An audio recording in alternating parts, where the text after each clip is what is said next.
1 week after Keller showed him the cave, he wrote, "I went to the cave and moved the little girl." The cave wasn't much to begin with, but as he dug it out, he uncovered some very interesting artifacts. He found a bracelet in the shape of a snake that wrapped around an arm, an Indian drill, pottery, a little book with the scorpion motif stamped on the front page. You can see that up here. It was covered with a mud-like pottery that had hardened into some kind of cement. Very hard to remove. It had a ring on one side and a copper band on the other end to hold it together. Now, can you all hear me well enough still? Yep. Okay, good. He also found this little gold plate. And he found this bell-like object made of lead. As you can see, it's inscribed with some sort of writing that we don't know what it is. At this point, he had only dug down maybe 4 or 5 feet. He discovered several more pieces of lead, as you see here, and also objects made of wood, a metal chisel, a 28-inch stone with writing on it. And one interesting item that he found was a chunk of pine gum. He took that home and cut it open to see if there were insects inside. Pine gum, of course, is resin, as is amber, and we see, little bugs would be extracting the amber. But he said, "I didn't find any bugs. But I cut deeper into the pine gum and found another piece of rock inside. This piece didn't have the same kind of marks. I think it was a map of some kind. There was actually more to the map, several stones that fit together. He thinks he only found about 2/3 of the original map, but it did extend from Canada to Mexico and as far east as Kansas. It had this little central location on it with footprints that went out to other sites. It could be burials, repositories, campsites, whatever it was. There were supposedly 7 caves marked on the map in the Santee area, but we know that he found 2 of them. He also found a cave in the Uinta Mountains. He found a site near Spring City, one on the Sevier River, and one near Wales. One near Wales is where he found these inscribed stones. So his reading of the map rock got him within 15 or 20 feet of the target. Pretty good figuring. Now he believed that the most important site on the map was an ancient library, a very large repository of records. That site should be located on the west side of the valley at West Point. There was a symbol that he was looking for that was supposed to mark that library, but sadly he searched and searched. He took his grandson up there. They would sit for hours and watch sitting outside. He hiked all over, and he finally just said, library is not meant for me. He also believed that there had to be a very large ancient city in the area, and that the records of that people would be found in Juab and Santee Valley County. Exactly where, I don't know. That's the way he put it. So while he was digging out the upper section of the cave where the arrowheads and most artifacts were found, he discovered stairs that led down into another chamber. It was an old workroom with a furnace at one end. There were numerous records, artifacts, and tools inside. Sometimes items were stored in stone boxes. Some had CD, others in cedar bark. Some of the boxes weighed 90 pounds. He found stone forms for making plates, a hammer, and 50 little chisels to inscribe records, and copper tubes that he said were used for pencils. There was also brass, gold, and copper cups, and stone slabs so large you couldn't even lift them. He spoke of little 3-inch by 4-inch hooks of copper and gold bound with rings. He made a sketch of the cave here on the left with 2 different views. So on the top is a bird's eye view. You can see the T-shape up there. That was all unexplored. As far as we know, he never even dug that part out. So who knows what was hiding there. But the bottom of the drawing shows, the horizontal view so you can see into the cave. On the right there, Crystal Brewer, his granddaughter, very graciously allowed me to use that to show you that. I think it would be a really good. So we don't have time to go over all of this, but I'll do some of it. We'll start with number 3 at the top.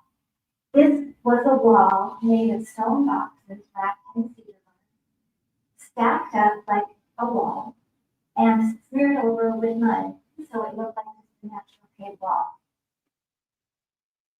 Some of those even have metal records inside. Number 4 is a secret entrance that John made after he blew up the original entrance so no one could find it. So his personal access, wherever it was very skillfully hidden. He said you could get within 3 feet of it and not even know it was there. At number 5, you can see stairs leading down, and there's a bottomless pit at the bottom. If you weren't familiar with the cave layout, you might just go right down the stairs and walk up. But number 7 is safe access around that. So if you were familiar with these caves that protected records and burials, you could get around there. And then down at the bottom, number 12, very amazing discovery. 2 stone sarcophagi with giant mummified bodies in it, 1 male and 1 female. He was unable to take photos of these bodies, so these sketches were drawn. Fascinating, aren't they? There's so much to look at all at once. We will come back to these in a few minutes, but first I want to take a closer look at the plates. So he took out of the cave about 60 plates inscribed in unknown language. They were of various sizes, shapes, and metallurgical compositions. Apparently, he discovered approximately 7 gold plates throughout all this time, and a couple of lead plates. These were so soft they would start to mold right to your hand just from your ball feet. There were plates of hardened copper, so hard that a file couldn't scratch them. Yet some of the copper plates were a strange composition, shattering like glass. It dropped into fibrous pieces. Those pieces were so sharp that they would actually cut your fingers if you tried to handle them too much. So, as all good stories go, Tom Sugar soon began to swirl. He'd shown some of these artifacts to school children, to friends, to neighbors. He had items stolen from his roadside museum that he set up to show people. He was threatened, he was criticized, he was accused of fraud, understandably embarrassed and hurt and betrayed, feeling betrayed. He decided he wasn't going to work with any children. Turns out that some of the artifacts were analyzed by university archaeologists.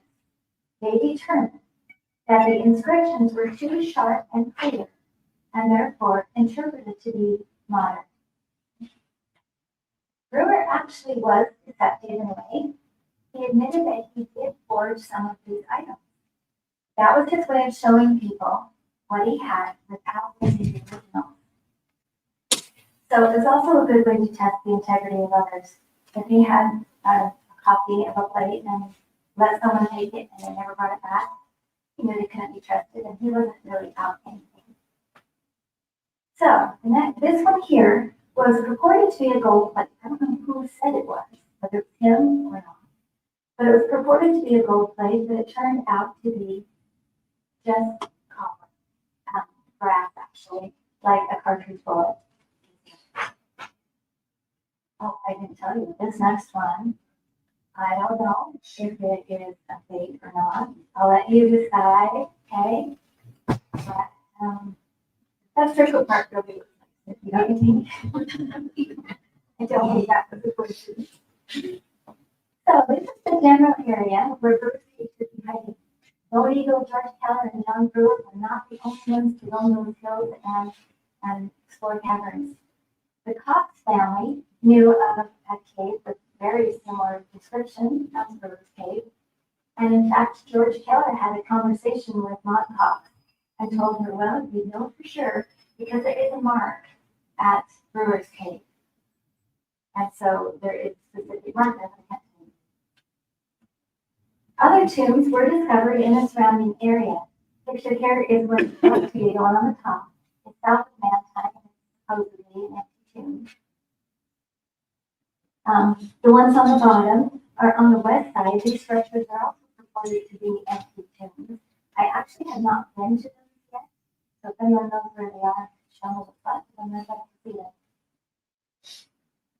And in 1974, a bishop was called to meet at the Manti Temple one evening. Several men were taken to a corner of the temple lot where a chain link fence was being installed. One of the workers had tried to put in a fence post where a hole in the ground had broken away. He noticed unnaturally shaped and stacked stones nearby, and upon investigating, discovered an entrance to steps leading down into a cavern. The chamber contained the remains of a giant man and woman, artifacts, and many records. The men spent the night removing the contents of the cavern, which were later taken to Salt Lake. A capstone was placed over the entrance to the tomb. Now, we went out to the area, and if we had the right spot, this is what it looks like. We did find the shaped and stacked stones and scattered debris all along the fence line where we were told it would be. I had a chance to speak with the groundskeeper of the temple and asked him about all this, and he confirmed that those shaped, stacked stones here had been there since the temple was built. He had been handed all the history, and he knew all the history, and that's what he said. He also verified that there was something very sacred that was found and sent to Salt Lake, and he would not comment anymore. So, here's a story. In 1998, Jason Stevens was working on Chicken Creek near Whale when a man came into camp claiming that someone he knew had found 2 mummified giant bodies up there, all decked out. This man had been up all night looking for the tomb. Jason thought it was a lie, and he said so. But the next week, the man was up there again, and this time he saw the sword he had seen, and he showed Jason a huge breastplate from the tomb that Jason thought must have weighed 65 to 70 pounds. Obviously, the giant mummified bodies that John Brewer discovered were also all decked out, with shields, swords, breastplates, and headdresses, or crowns. We can only imagine what he would have felt like when he said that very little dust was inside. There were 3 blankets coated with pine resin lying on top of each body. He gently pulled down the straw-like cloth to take a look. The male was approximately 9 feet, 2 inches tall, had red hair, and was 3 to 4 feet across the shoulders. You guys, I don't know if you measure your shoulders, but 3 to 4 feet is pretty darn big. The female was approximately 8 feet, 10 inches tall, had blonde hair still intact. The skin was soft and moist like tan leather, and they seemed to be about 40 or 50 years old at the time of death. Each had on an elaborate headpiece, golden crown, and breastplate. The only thing that crumbled, he said, was the feathers. And also notice those flagstones across there, lying across the bodies, and notice the weapons. 2 years into this adventure, John Brewer wrote, I seem to feel sometimes that I'm being watched, but when I check and see, I see no one. The feeling will not leave. Even when I'm in a cave, I get it real strong when I go outside and eat. And sometime later, he went up to the cave to think and ponder and just be there, but he felt the presence of another person in the room that was holding a light. At first, he thought he'd been followed, but immediately realized he hadn't. He was seized upon by a force of power that threw his body down to the ground. And this person introduced himself as Ether, an ancient spirit. Ether told him he was not to seek financial gain from the things in the chamber, but was given the charge to protect the discovery. Well, John felt that he was unworthy to be a custodian because he wasn't really active in the church. He drank a little, he smoked a little, and things like that. So Ether told him, though, he said that he had other attributes, and he must be very careful to protect the contents of the kingdom. Well, we do know that John Brewer was a humble man. He didn't even consider himself very smart. although others described him as very intelligent and as honest as the day is long. He worked patiently and he studied hard and had faith in the Lord. He confided that he didn't feel good about the gold he found, and he wrote, "Some of this stuff is worth a lot of money, and I could be real rich. Is this what I want? I will ask the Lord." He definitely had good attributes. So while he was digging, he uncovered the remains of other cultures that he believed had lived decayed over a span of several thousand years. Sincerely wanting to understand what he was finding, he was very prayerful. Being inactive in the church, he humbly studied what Joseph Smith taught about how to receive answers to prayer, and even wrote to church authorities for help. Meanwhile, he attended church and read the Book of Mormon several times. It was through all this he came to the conclusion that the original occupants of the cave must have been the Jaredites of the Book of Mormon. Now, Brigham Young, who brought the first pioneers to Utah, mentioned that there were Jaredite treasures in the hills and mountains around the Sanpete Valley, and that some of the Gadianton robbers were in Sanpete looking for the treasures of those who came from the tower. I will tie this all together. You'll see me going off on little tangents throughout, but I promise I'll bring them back together. There is a reason that I'm telling you this about. We want to understand who the Lord is. The Cherokee people claim that their sacred history was written on gold plates and buried in a hill somewhere in New York. In the early 1800s, Joseph Smith translated this native record, now called the Book of Mormon. It tells of distinct groups of people who sailed here from the Middle East thousands of years ago. Among them were the Jaredites. And John Brewer believed that the people of the cave he found were those Jaredites. So here's a little bit more about them. If you already know this, it's good review. If you don't, listen up. From the Book of Ether in the Book of Mormon, we learn that the Jaredites were descendants of Jared, his brother Muhammad, and their friends. They came from Mesopotamia, which is modern-day Iraq, when the Lord confounded the languages at the Tower of Babel, biblical source. You know that. They were led across the ocean in unique barges that were lit by glowing stones, and they established the greatest civilization here in the Americas. They were large and mighty and spread clear across the land. They thrived here for 1,600 years, then destroyed themselves in a civil war. So they lived from 2000 BC to 600 BC. This is a period during the Bronze Age. Ancestors of the Native American tribes encountered the giant people, and they've known the legends for centuries. The tribes each had their own name and description of these giant people.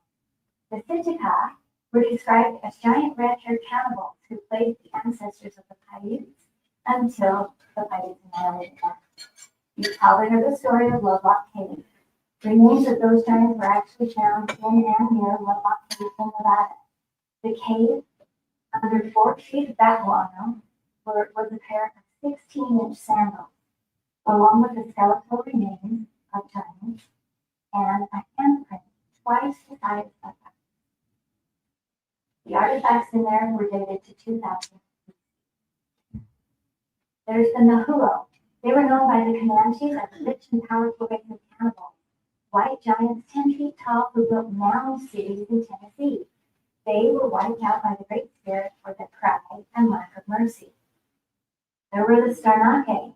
The Navajo described them as a lethal race of white giants, marine men who dominated the West with mining technology. So they're the sailors. The Allegheny. The Dene speak of this very tall, peace-loving people related to the cannibal warriors. They secluded themselves on California's Channel Islands, such as Catalina Island, to escape the wrath of the evil ones. And then there was this isn't all of it, and there was the Alligator, a giant race of mound builders encountered by the Lenape. They built forts and entrenchments east of the Mississippi. So, the term mound builders refers to a group of pre-Columbian cultures known for their great earthworks. Here are some examples in the eastern U.S., but you need to know that the mounds exist here in the southwest as well. And look up here at the timeline. You can see that the Adena mound builders and the Jaredites are the same people. Needless to say, we've got a whole lot of different names for the same group of people, don't we? So let's summarize this. As far back as 2000 BC, a regal race of rich and powerful white giants 10 feet tall were living their lives, building mound cities and earthworks, and seriously dominating the West with elite mining technology. Some were peace lovers, others were prideful, merciless cannibals. Spanish explorers also met up with live giants. When Coronado marched his expedition across the American Southwest, searching for the legendary 7 cities of Cibola, several tribes were mentioned as notably large. The Siri, who stood over 8 feet tall, the Cocopa, the Human, and others. When Alarcon brought his troops into the lower reaches of the Grand Canyon, he came upon a settlement of an estimated 200 giant warriors. 1,000 more were reported farther upstream. Maldonado brought back with him an Indian so large and tall that the best man of the army reached only to his chest. Castaneda reports, when they carry anything, they can take a load of more than 300 or 400 weight on their heads. Once, when our men wished to fetch a log for the fire and 6 men were unable to carry it, one of these giants is reported to have come and raised it in his arms, put it on his head alone, and carried it very easily. They were large and well formed, without being corpulent. Some have their noses pierced, and from them hang pendants, while others wear shells. All of them wear a multicolored sash about their waist and tied in the middle, a round bundle of feathers hanging down like a tail. Their bodies are branded by fire, their hair is banged in front, but in the back it hangs to their waist. Now, in Arkansas, about the same time, a Shawnee chief named Chickasaw was described as a man of gigantic stature and Herculean strength. He had traded with the settlers regularly, bringing into town 20 gallons of pure honey in deerskin bags slung on his back. So we're talking 240 pounds here. He was one of the last of his race. The hunters who lived, died, and were buried at the foot of the mountain that bears his name. Years later, a number of 9-foot-tall skeletons were exhumed from Chickasaw. Now, when you see a modern-sized man next to a man 9 feet tall, they really are gigantic. On the left is Harold Warlock, 5 feet 11 inches, next to his son, Robert, who is 8 feet 11 inches. Robert had a disorder called gigantism and died in the 1940s. On the right, though, is a mummified body 9 feet tall from California, discovered in 1895. The Brooklyn Cave mummies were the same size. Comparing skeletons, or giant skeletons, in the Bible, let's start with our typical modern 6 foot tall. The next one is 9 feet tall. That's the size of the Anakites that are mentioned in the book of Deuteronomy. The next one is Goliath, killed by David the shepherd boy. Goliath was approximately 10 feet tall. And then Og of Bashan was 12 feet tall. The Bible says his bed was 13.5 feet long, 6 feet wide, and was made of solid iron. Og was one of the Rephaim defeated by Moses. There were giants in those days. Some giants had enormous jaws and double rows of teeth. Over on the right there, you can see a mandible of a giant compared with a modern mandible. They say that his skulls, you could pick up those skulls and easily fit them over your head. Some giants had 6 fingers and 6 toes. There are a few hands and feet with 6 feet depicted on Native American rock art in Utah and New Mexico. You know, we're surrounded by rock art, or rock writings, as I like to call it. But if you ask the Native Americans, sometimes they can tell you what it means. Sometimes they have just forgotten. But sometimes they will tell you, oh, those aren't ours. Those were put there by Mapping the giants. Literally thousands of 7 to 12 feet tall giant skeletons have been documented in North America. In Utah alone, we know the names of giants in Salt Lake, Provo, Payson, Manti, Canaan, Grand Gulch, and more. Between 1894 and 1920, Utah mummies made national news. It said, "Science is stumped by strange mummies in Utah. No possible explanation yet to account for the red-headed, wavy-haired, perhaps white race in America, thousands of years before the Indians or the Cliff Dwellers. There are legends of a fair people dwelling in the New World long before Columbus discovered it. In light of recent discoveries, science is turning away from the scornful disregard of these stories. The mummies which have proven the existence of these red-haired white-skinned Americans were found in caves under the houses of the Cliff Dwellers in Grand Gulch, Utah. Supposedly at that time, they said that that was the most torturous canyon in the Southwest. Among the collection was a male of giant stature, so well preserved, the mustache was still on his face. He was actually taken to the Chicago World's Fair and put on display. I'll tell you more about that in a second. But the bodies were placed in the floor of the cave inside potholes on display. They were covered with a very curious matting or blanket of feathers, a layer of woven straw and colored symbols, when packed around with cedar bark.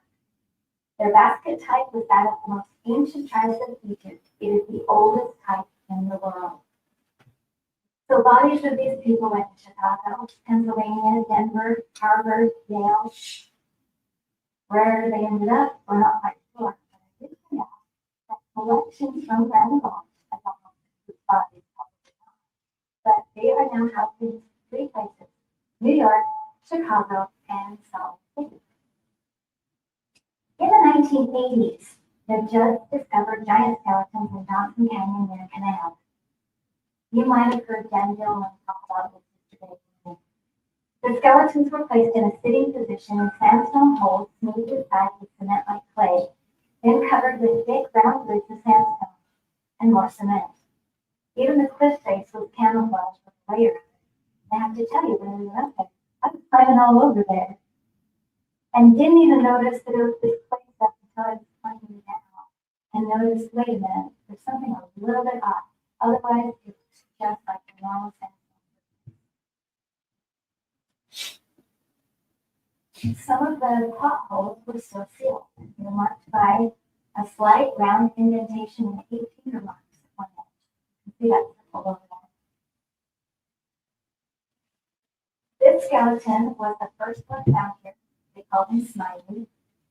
He gets right. The bodies were 7 to 12 feet tall, and skulls were dated to 2000 BC. There were no artifacts inside these burials, only the skeletons and sand. The 3 universities that tested these skulls really wanted to continue the study, but the mother of the judge was having increasingly ominous nightmares. She was having these very angry people of the past coming to her in her dreams and insisting that she stop the day, put all the bodies back, and leave them alone. Kind people also from the past came to her and agreed, giving her the warning that the bodies needed to be returned, they needed to be stopped, because the place was cursed. So it was for them only. So she stopped the day. Artifacts were found in a nearby cedar field. A little metal ball that had been packed with straw inside a clay vessel, a well-made fishing net, a bundle of goat hair tied with an ancient fisherman's knot, and a woven textile made of camel hair that dates to 1200 BC.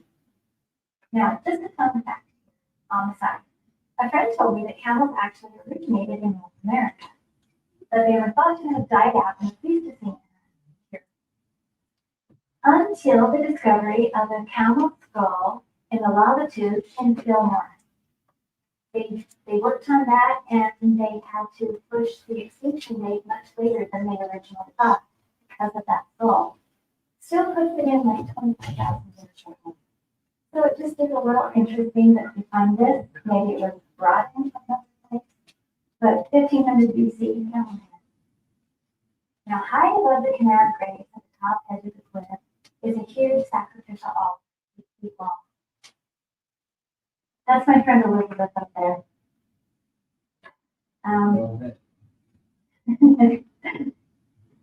The symbol on it resembles the Greek letter phi. You can see that. Many people call it the water bird. Probably heard of that. There are several of these in Utah, but this is likely the largest of all.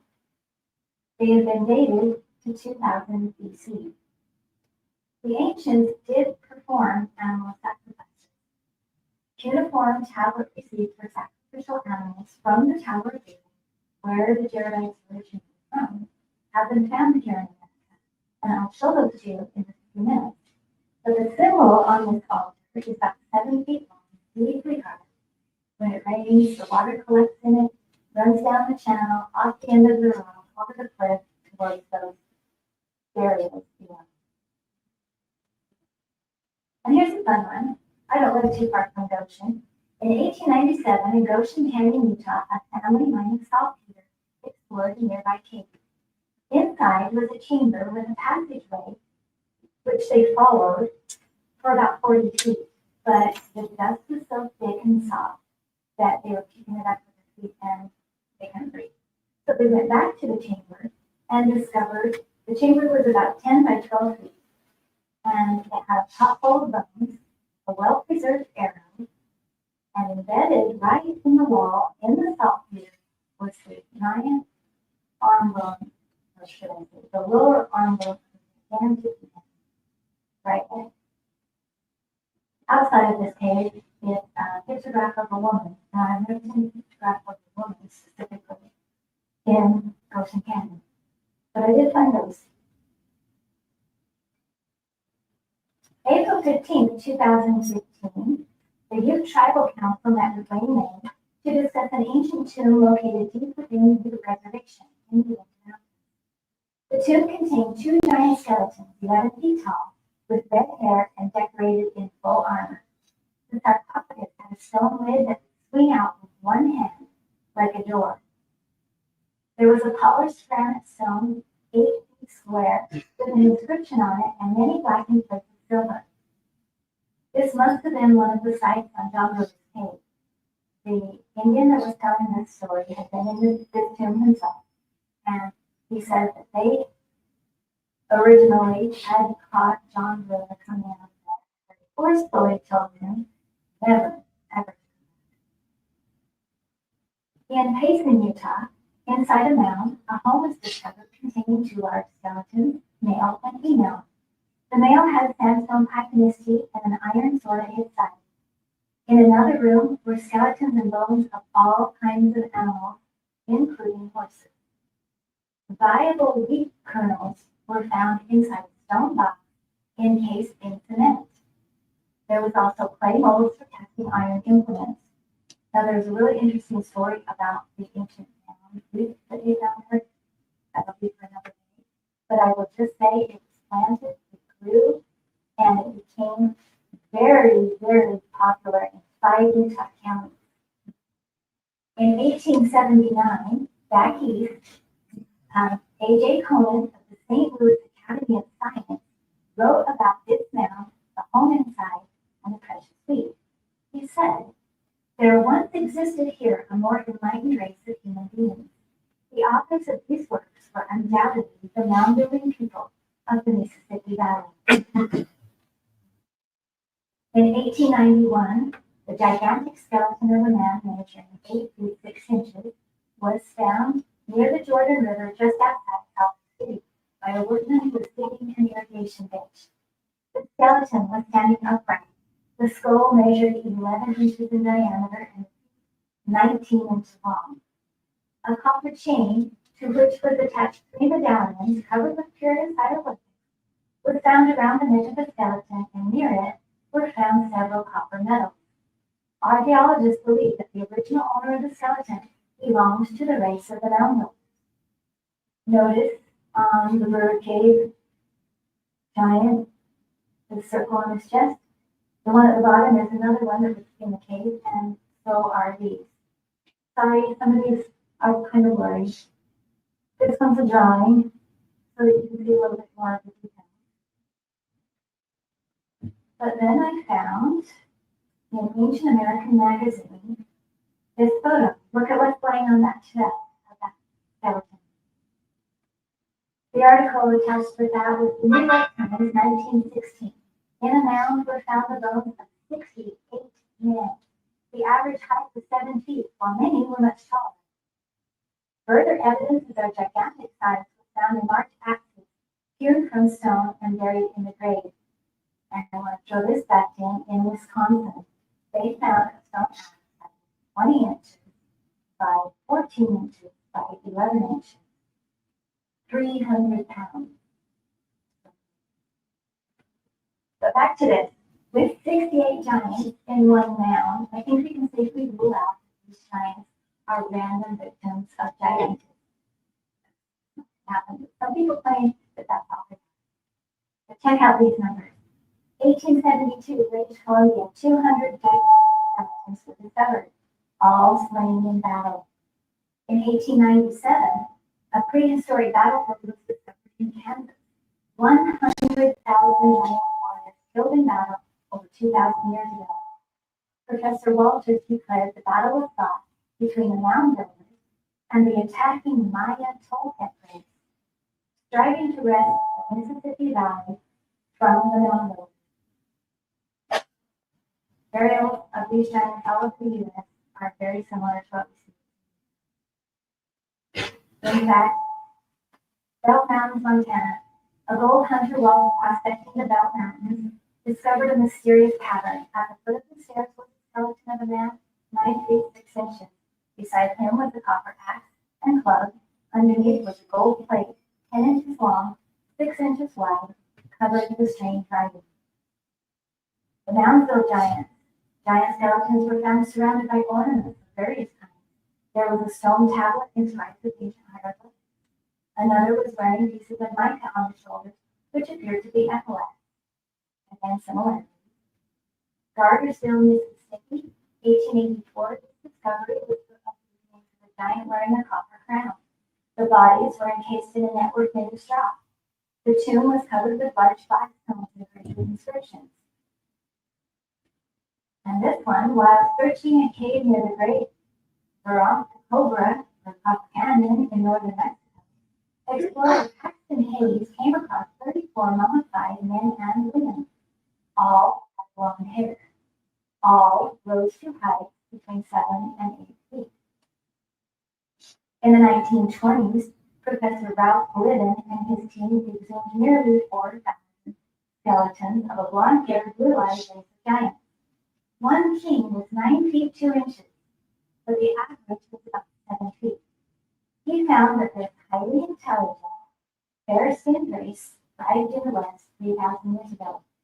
Among the items found there were a thin piece of slate, a map rock, showing trails to the 4 main burial grounds, while another included trinkets and small stone rings.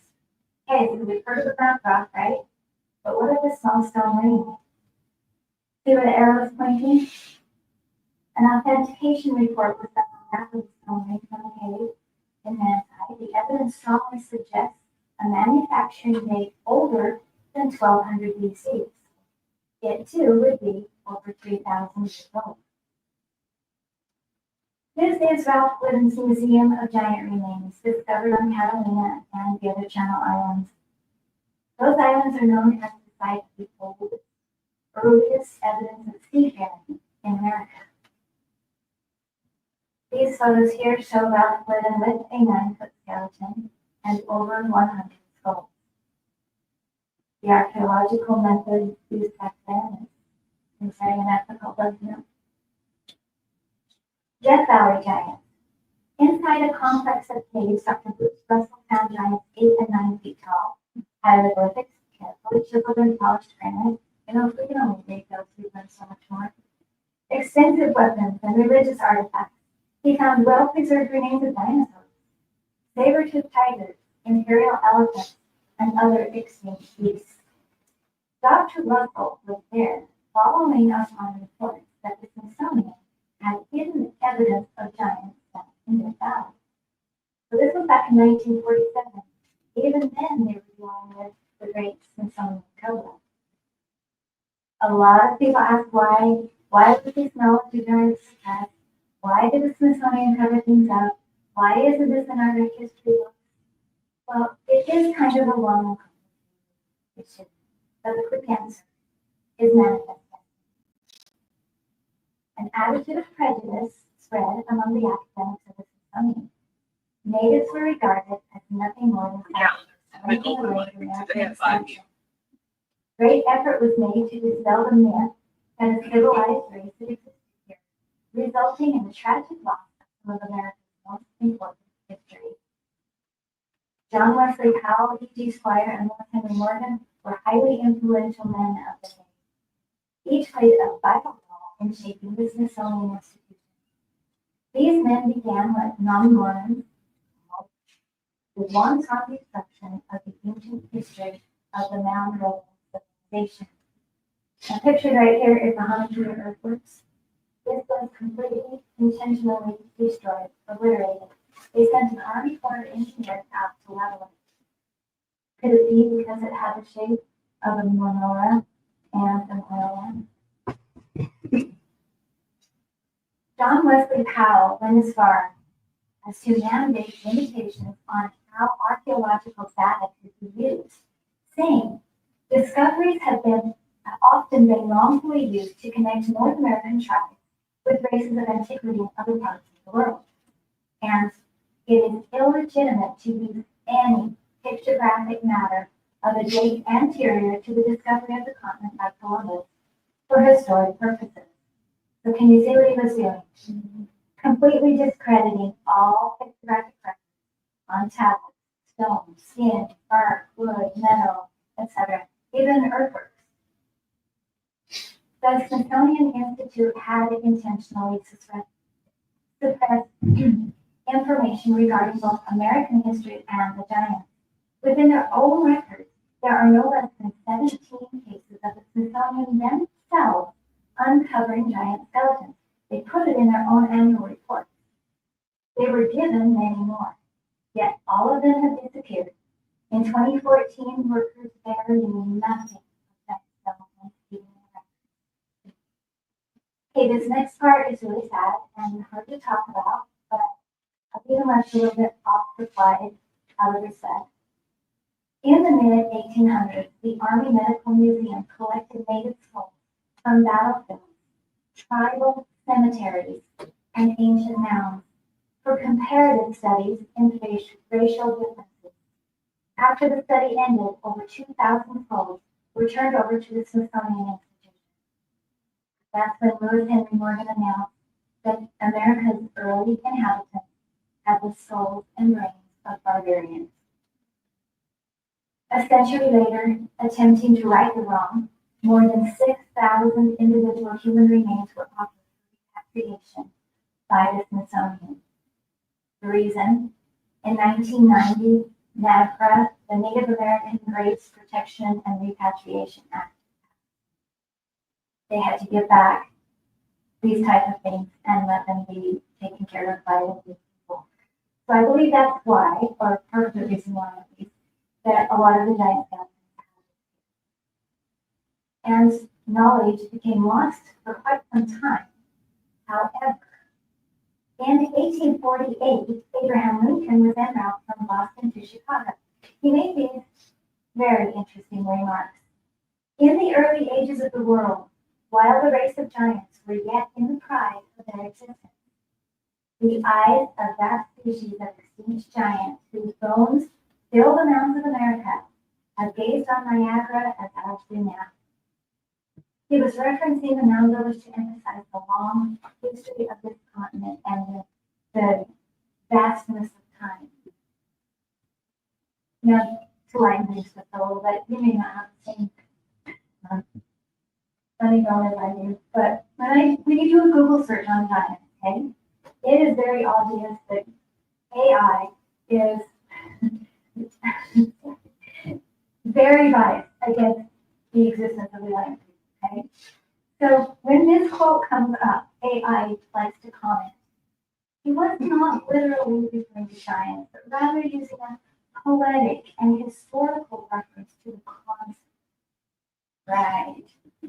So, regardless, it was much common knowledge. Okay, so we're going to switch gears a little bit And we're going to take a look at the ancient records, starting with some of the beautifully decorated boxes of the Great Seer. This one has a ship on the side and man wings in the center of the lid. Do more research on. You'll see various styles and varying numbers of compartments in these boxes. Some use little wooden pegs inserted in holes to hold the lid on. Some have little trunk trees that you could open them with. This one has a horse and chariot on the lid and two compartments inside. That horse and chariot holds some very important clues. We'll get to that in a few minutes. This stone box was wrapped in juniper bark and pitch and was given to Dr. Paul Chessman, still sealed. When it was opened, it had one compartment with inscribed metal plates inside. Ancient writing on metal plates in the stone box in North America. That's pretty amazing. These are various photos of those 6 plates from the box. Finally, in 2005, the Ancient Historical Research Foundation provided a sample of the juniper bark covering the box to be tested. The test was run 10 times for accuracy. 10 times, they obtained the following results.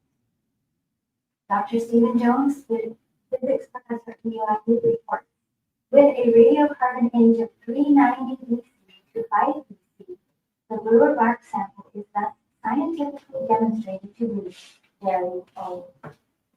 The bluer findings could force archaeologists to rewrite currently accepted history of the area. The bark used to cover the stone box in question is indeed ancient. My dear friend Larry Liston owns this bark, and I neglected to call him and ask him to bring it today. He's here, but he didn't bring the bark. So scholars have claimed for many years that ancients in North America did not write on metal plates. I believe they did. The Book of Mormon is a good example. Here's a list of several more, and we'll look at each one of those. Marilyn, the current guardian of the ancient Navajo records, told how her great-great-grandmother had been on the Long Walk of 1864 when the Navajo were forced to walk 300 miles through the reservation. To survive, she had to trade some of the metal records of her people to the soldiers. Marilyn's grandmother was the medicine woman who left the remaining records buried in a box up in the mountains for Marilyn to watch over.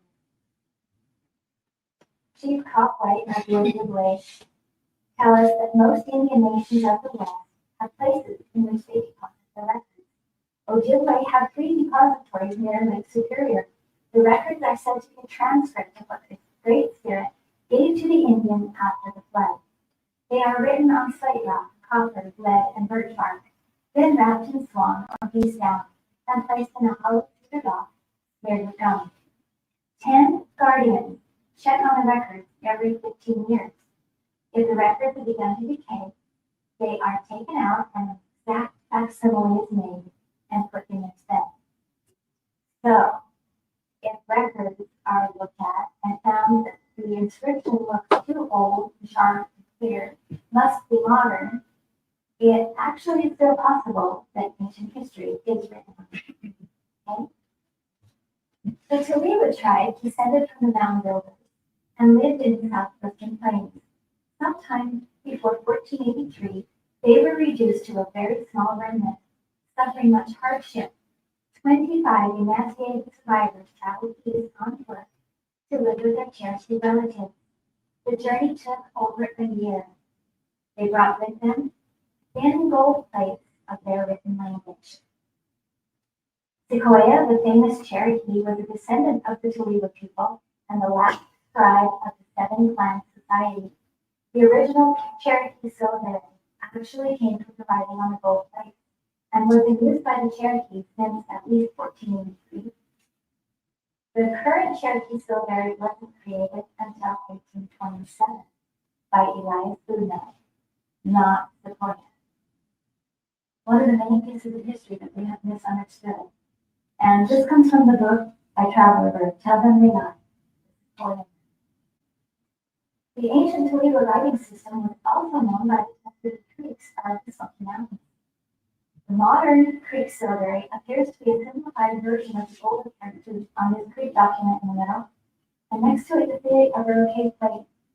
I felt like there were a lot of similarities there. We had to read the Aroke plate, but I put it there just for your information.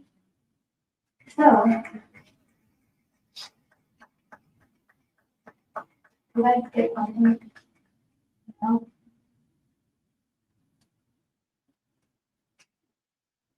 Yeah, I did actually. The older script has been identified as Cartesian. That's an Indo-European Celtic language developed by a mound-building people during the Bronze Age. And they were in Iberia, which is next to Spain. The Cartesians vanished from there, totally lost to history. But then their language pops up here. So it kind of makes you wonder how scholars can still reject transoceanic travel from the old world to the new before forming it. It's really unbelievable. The Creek and Shawnee were known to have 2 brazen tablets and 5 copper, given to them by the Great Spirit and handed down from time immemorial. The crudely cut tablets were circular, oval, square, even spatula-shaped. Some resembled breastplates or shields of ancient soldiers with writing on them, which appeared to be Hebrew. They once had many more inscribed plates, but they carried them up in the graves of notable men. And now the Michigan tablets, while these don't directly relate to the giants, they're another very interesting example of records on metal plates. So I put them here real quick. Over 3,000 artifacts of clay, slate, and copper were discovered in Hopewell Mound, Internet, Michigan, over 100 years. Each one engraved with the mystic symbol, the name of God, in cuneiform Hebrew, Yod, He, Vav, Jehovah. These tablets were inscribed with several different scripts. Most have not been translated, at least one. Egyptian tablet turned out to be scripture from the Hebrew Bible. Many of the Michigan tablet inscriptions depicted biblical themes from the Old and New Testaments. Henriette Mertz, patent attorney, research, and cryptographer, declared they were authentic and made by Coptic Christians in approximately 350 AD. These sadly evolved in Michigan. Before they were sent back, though, a few of us got to see this collection. They are absolutely amazing, and some of these tablets are called diamonds. So apparently, this group of Egyptian-based Christian mound builders with the Hebrew name of God on everything.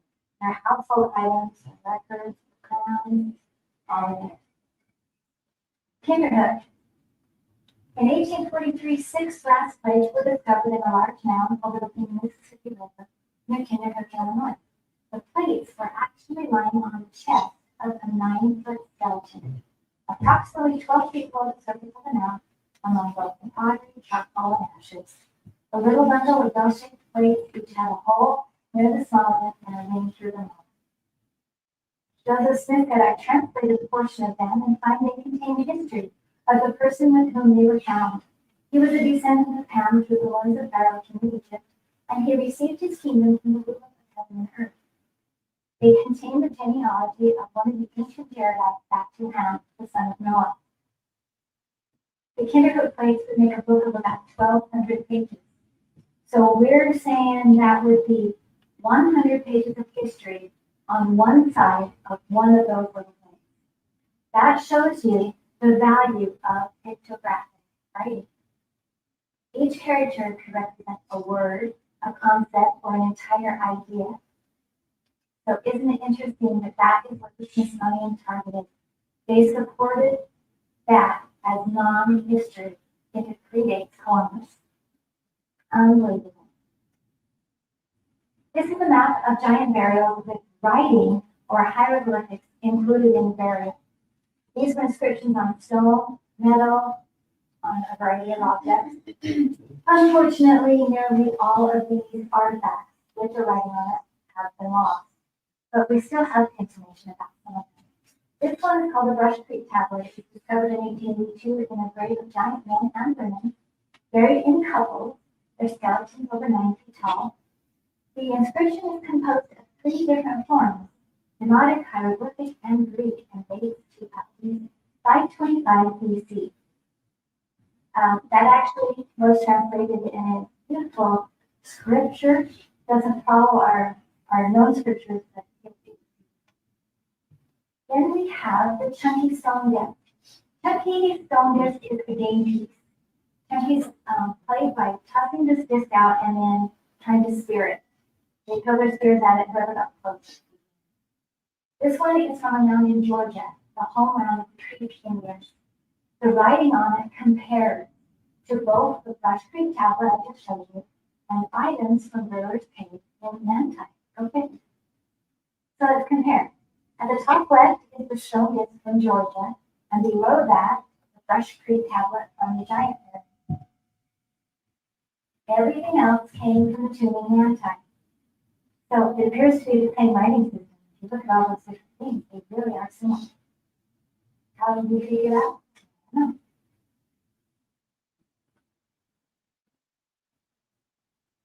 So I was following some online conversation by linguists that were talking about this topic and picked up some really interesting comments. My first impression, says Lonnie, was a similarity to the Indus Valley script. Now, Indus Valley is up there, it's the blue area on the map.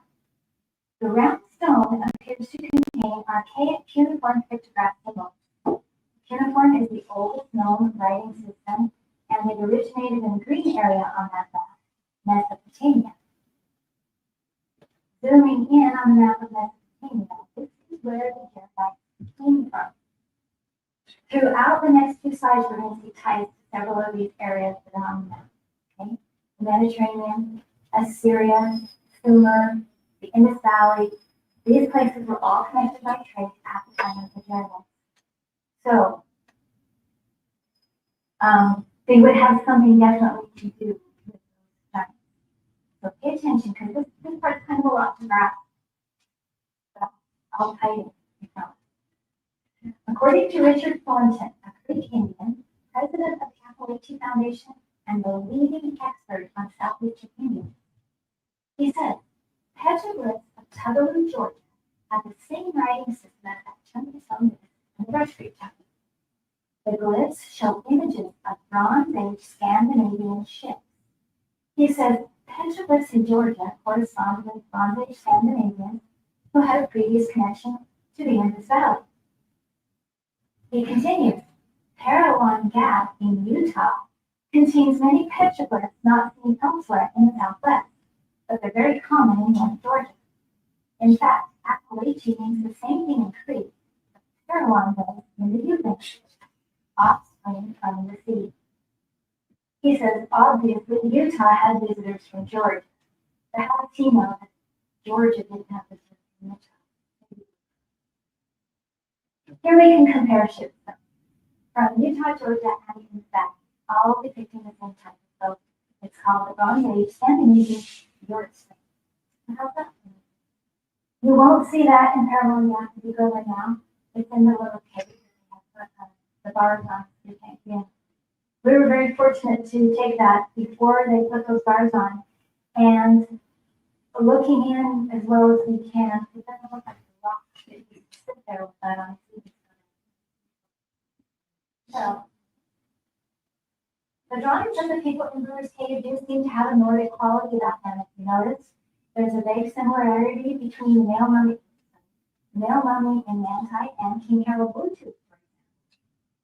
The flagstone inscription is reminiscent of a rune tablet, and the heads on there may look like dragons. There's one big difference. The Brewer Cave people appear to be a much older culture than the Vikings. A confederation of pirates known collectively as the Sea People were the Bronze Age precursors to the Vikings of Scandinavia. Even the great gods of the Viking age, Odin, Freyr, and Thor, had their closely related predecessors in the Scandinavian Bronze Age. Also, the genetics lab at the University of Copenhagen has traced the blue lights and red blonde of Scandinavians to a people who once lived in the southeastern tip of Ireland and were associated with the Indus Valley civilization. This explains how Scandinavians are descended from the giant people with blue eyes, red and blonde hair, and a writing system that connects to the Indus Valley during the Bronze Age. Pretty cool. Now remember that I mentioned this one helps improve. A sun cross or wheel cross is frequently A sun cross, a real cross, is frequent.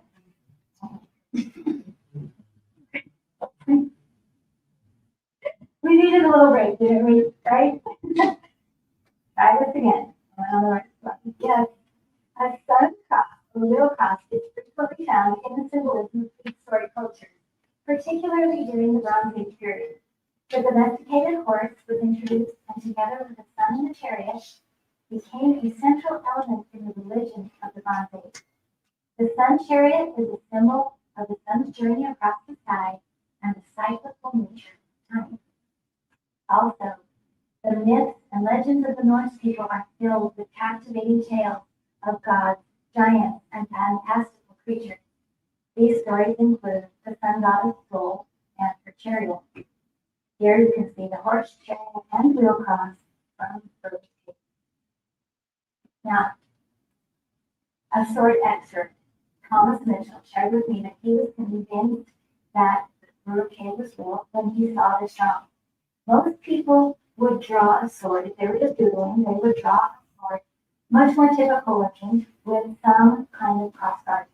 But this is a Bronze Age sword, easily identified by the way the handle meets the blade, the riveted, and the absence of crossguard. Pretty cool. Scorpion images are found in both the Indus Valley and Mesopotamia, which is our modern day. In fact, the scorpion was the well-known emblem of the Assyrian queen in 2000 BC. On the bottom left and center are scorpions from the Antiquities. The one on the right comes from the Indus Valley. Similarity speaks for itself. On this one, the Assyrian woman's headpiece is very similar to the image on the stone box from Antioch. Notice the flower stems and the base, the shape of the thing they go into on the back of her head is identical.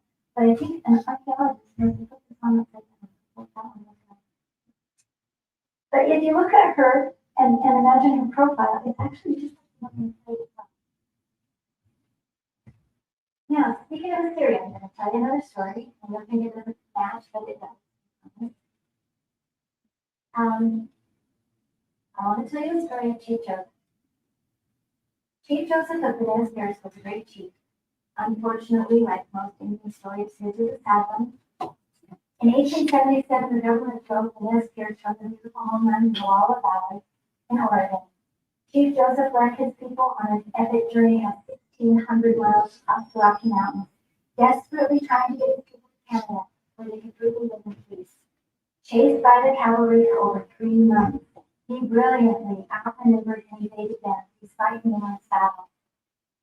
Sadly, just 40 miles from the border and their freedom, they were caught. Cavalry had killed over 200 of his people. The rest were exhausted and starving. After another battle, during a freezing snowstorm, Chief Joseph had no choice but to surrender. His famous words that you always hear are, "My heart is sick and sad. From where the sun now sets, I will fight no more forever." When Chief Joseph was captured, he had a small clay tablet with cuneiform writing on it inside his medicine bag. The tablet had been in his family for generations, he said, inherited from his white ancestors.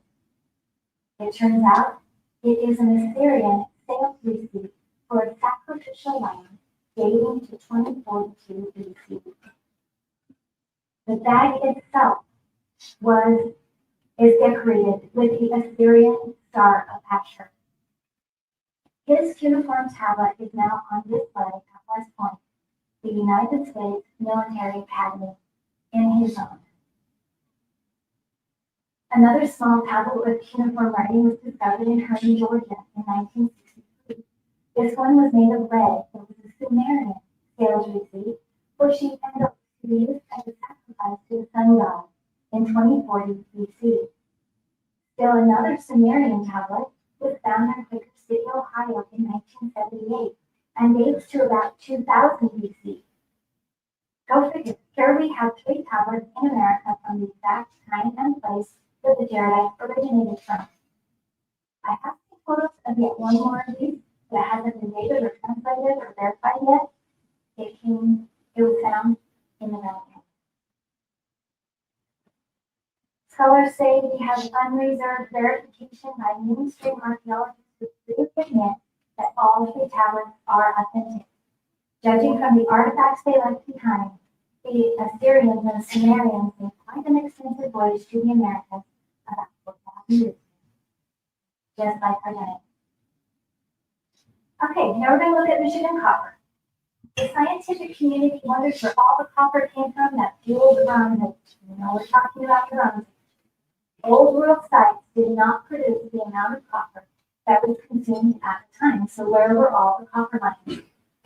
Pictured here is the world's largest copper nugget weighing in at 28.2 tons from Michigan.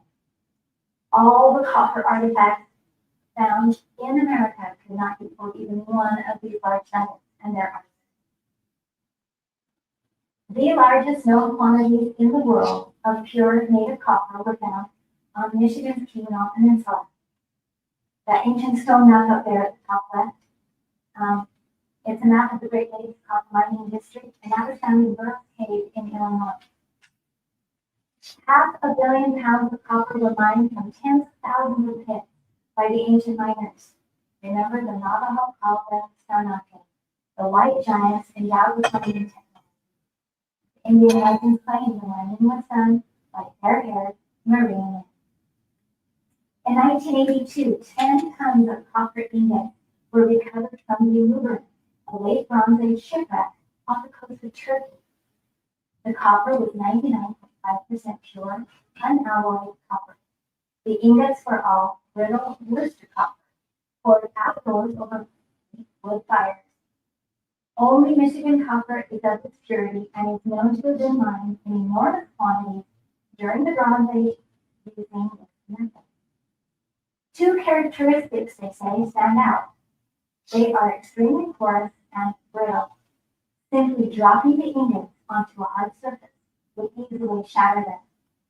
Do you remember what was said about the Burke copper plates? Some of the copper plates were of strange composition, shattering like glass in private pieces if dropped. Perhaps it was Michigan copper. Michigan copper undoubtedly made an impact on the world trade, as well as here in America. Cultural history of this hemisphere was actually rewritten with a book called Bronze Age America by Barry Fell. The message was clear. Europeans, Africans, and Asians made routine yet historically unremembered visits to America for at least 3,000 years before Columbus celebrated landfall. No doubt, trading copper from the mine. Okay, we just have a few more slides and then I'll wrap this up. Obviously, we could learn a lot about these giant people if we could read the records that they left for us. A Canadian Indian who wishes to remain anonymous, guardian of his tribe's ancient records, saw the plates from Manti and claimed that he could read them as the knowledge had been passed down to him through the generations. Well, John Brewer decided to test him. He secretly took random plates from various boxes and put them together for him to read. If the Indian read easily from one to another, Brewer would know he was fine. The Indian looked through them, pondered, and commented, then was that they didn't go together. One was a history, another spoke of burial practices, another of metals and chemistry, and so on. John Brewer was so impressed that he gave the man a box. The Canadian Indian translated some of his plates. John must have taken notes and he answered a few of his own thoughts. He says, one of the copper plates has a date of 2500 BC and tells of a voyage across the ocean of the Tila people under a leader called Hiram, who was a leader under a leader, for it was his brother who talked with God. Looking up, I find that they are known by a lot of names, but it adds up to what we know as Jaredites. In the Book of Mormon, Jared was a leader under a leader for his brother who talked with God. And I think it's interesting that they call their leader Pyro. Pyro means fire or light. Interesting. It's also interesting that the Tila, well, some Pueblo people today call themselves Pyro or Tila and speak the language of Tila. Tila Sila, the mother tongue, is not an Indian language. It is an ancient tongue constructed according to vibratory levels of Mother Nature. According to the ancients, the Creator created different languages, each with specific resonating qualities. The native tribes of Hierarchy were both trace their ancestry back to the Jaredite era. That parallels the Bible. All men spoke the Adamic language, the mother tongue, until the Tower of Babel and the confusion of the languages. These giant Jaredites are the only people that we know of that kept the language. It was not confounded, and they came with that language. They fled the tower and came to this continent of America. More translation. The records from Brewer's Cave spoke of battles and the war that devastated the nation. The few survivors carried records with them which they secreted away in various places in the Southwest. These were written in order of importance on gold, copper, brass, stone, and clay. Some of the records chronicle the life history of the deceased. These were all left with the body. Notice how the likeness on this blade seems to refer to the woman.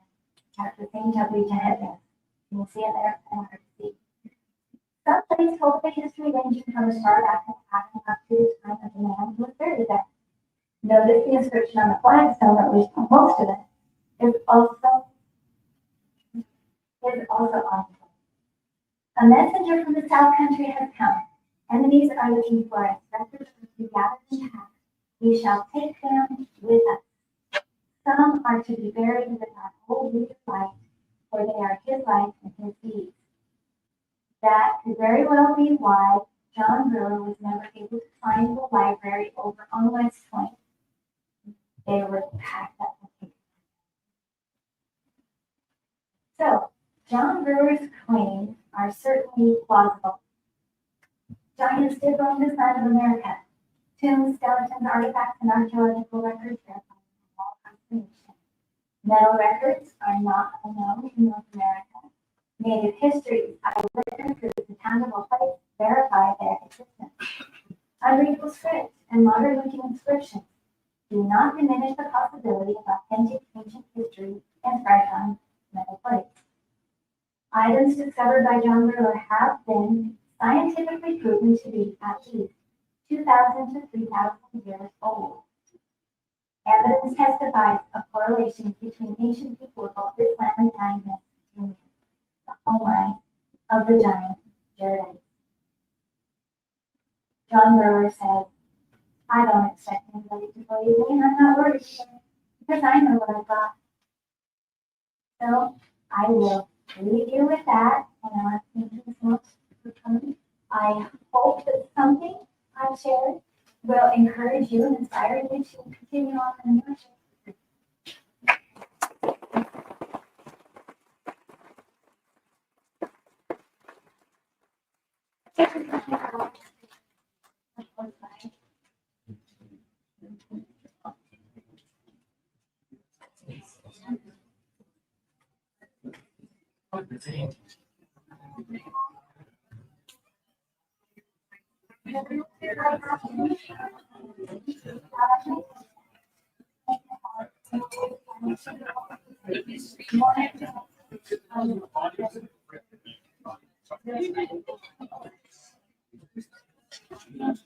You can go on now.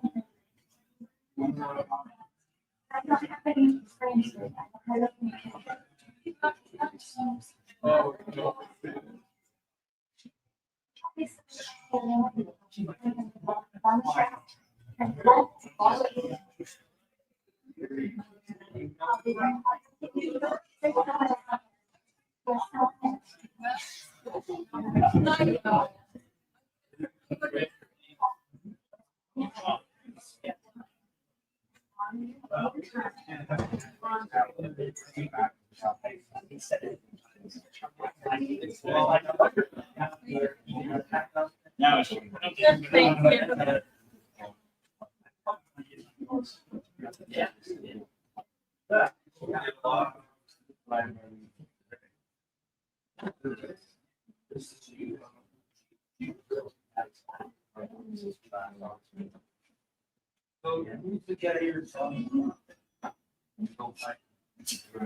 Great presentation.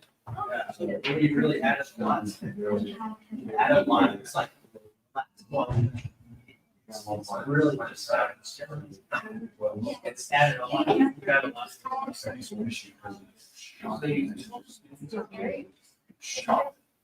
Yeah.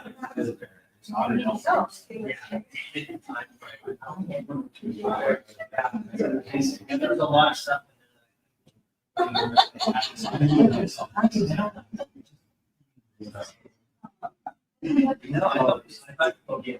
Our mission.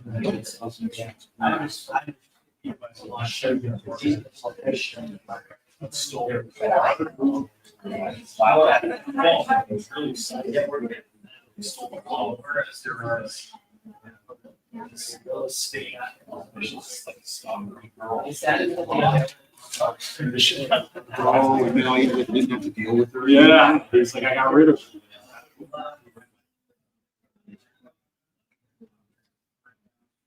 It's happening.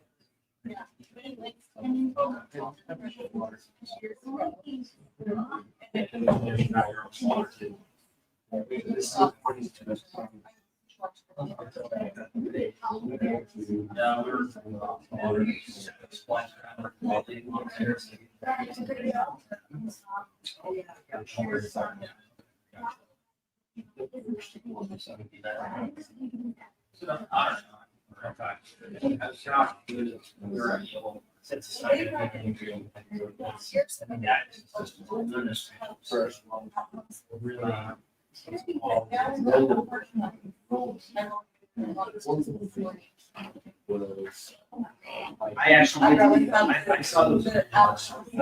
You got so much. Yeah.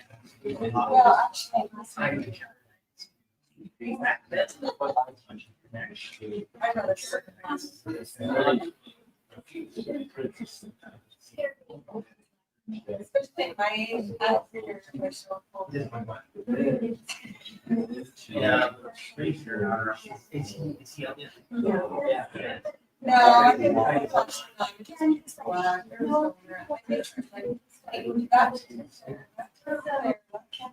I don't think that's all that. You probably got you feel a lot.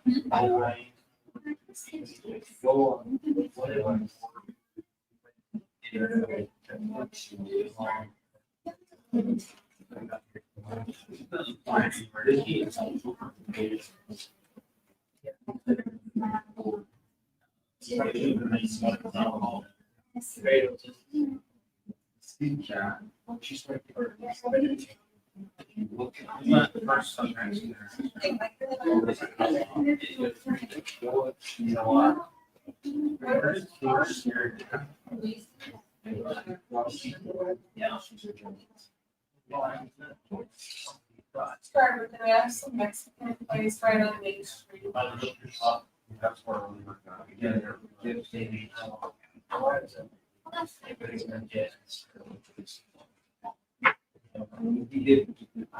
Are you sure? I don't think I'll get email. Yeah.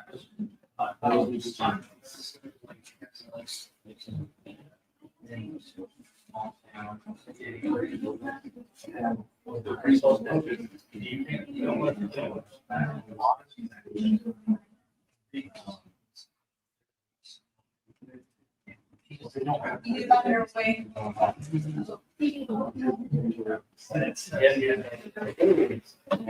Just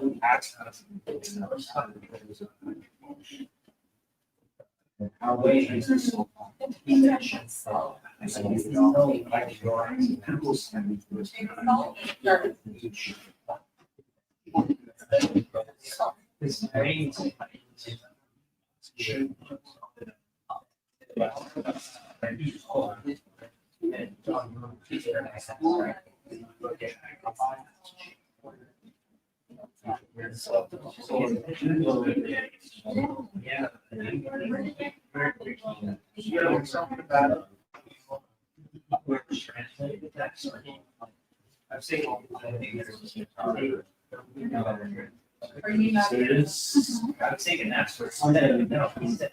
Are you?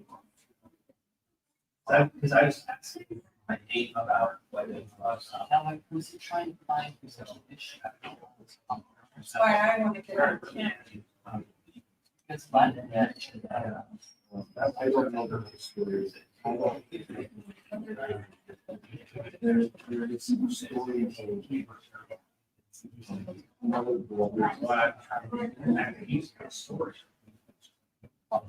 I I believe they made.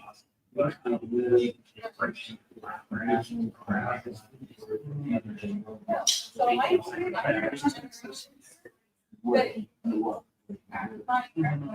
Instead of going south, west.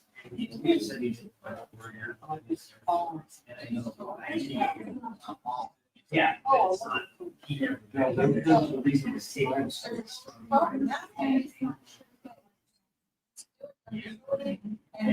I have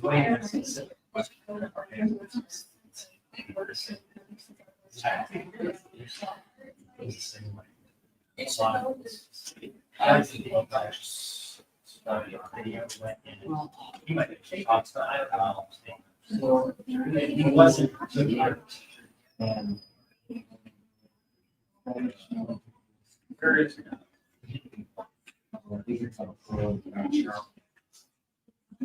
All right, yeah, that's wrap. Much love, y'all. Editing man, Craig, I was just telling a story about you and him. Okay, love y'all, and I'll be back in a little bit with another interview. Thank you all for watching. You crazy mother. Yeah. It's just BurnEye. Hey, BurnEye just like last week, huh? Weekend at Bernie's.